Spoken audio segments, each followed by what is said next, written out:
उत्पत्ति अध्याय 1। सृष्टि का इतिहास। आदि में परमेश्वर ने आकाश और पृथ्वी की सृष्टि की।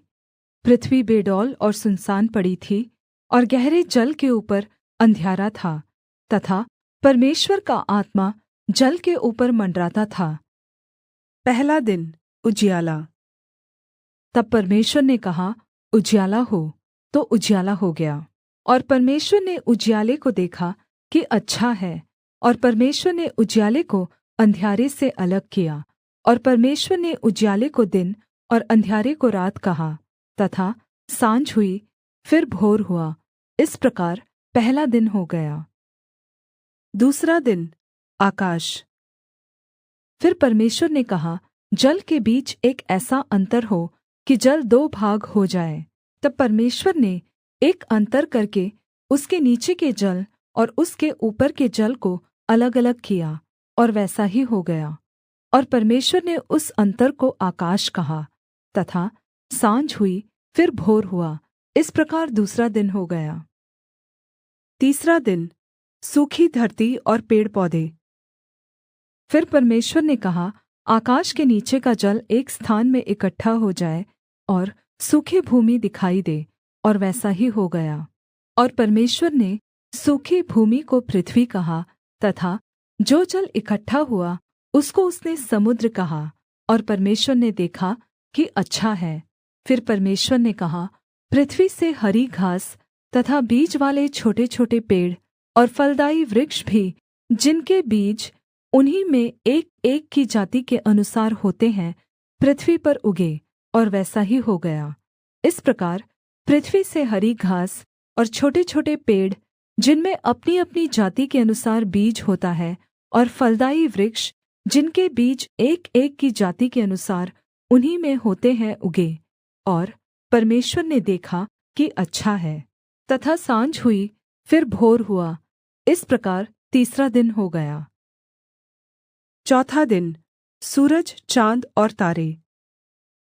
फिर परमेश्वर ने कहा, दिन को रात से अलग करने के लिए आकाश के अन्तर में ज्योतियाँ हों, और वे चिन्हों और नियत समयों और दिनों और वर्षों के कारण हों। और वे ज्योतियाँ आकाश के अन्तर में पृथ्वी पर प्रकाश देने वाली भी ठहरें, और वैसा ही हो गया। तब परमेश्वर ने दो बड़ी ज्योतियाँ बनाई। उनमें से बड़ी ज्योति को दिन पर प्रभुता करने के लिए, और छोटी ज्योति को रात पर प्रभुता करने के लिए बनाया। और तारागण को भी बनाया। परमेश्वर ने उनको आकाश के अन्तर में इसलिए रखा कि वे पृथ्वी पर प्रकाश दें, तथा दिन और रात पर प्रभुता करें, और उजियाले को अंधियारे से अलग करें। और परमेश्वर ने देखा कि अच्छा है। तथा साँझ हुई, फिर भोर हुआ। इस प्रकार चौथा दिन हो गया। पाँचवाँ दिन, मछलियाँ और पक्षी। फिर परमेश्वर ने कहा, जल जीवित प्राणियों से बहुत ही भर जाए, और पक्षी पृथ्वी के ऊपर आकाश के अन्तर में उड़े। इसलिए परमेश्वर ने जाति-जाति के बड़े-बड़े जल जन्तुओं की और उन सब जीवित प्राणियों की भी सृष्टि की, जो चलते फिरते हैं, जिनसे जल बहुत ही भर गया, और एक-एक जाति के उड़ने वाले पक्षियों की भी सृष्टि की। और परमेश्वर ने देखा कि अच्छा है। परमेश्वर ने यह कहकर उनको आशीष दी, फूलो, फलो और समुद्र के जल में भर जाओ, और पक्षी पृथ्वी पर बढ़े। तथा साँझ हुई, फिर भोर हुआ। इस प्रकार पाँचवाँ दिन हो गया। छठवाँ दिन, भूमि के जीवजन्तु और मनुष्य। फिर परमेश्वर ने कहा, पृथ्वी से एक-एक जाति के जीवित प्राणी, अर्थात् घरेलू पशु और रेंगने वाले जन्तु, और पृथ्वी के वन पशु जाति-जाति के अनुसार उत्पन्न हो, और वैसा ही हो गया। इस प्रकार परमेश्वर ने पृथ्वी के जाति-जाति के वन पशुओं को, और जाति-जाति के घरेलू पशुओं को, और जाति-जाति के भूमि पर सब रेंगने वाले जन्तुओं को बनाया।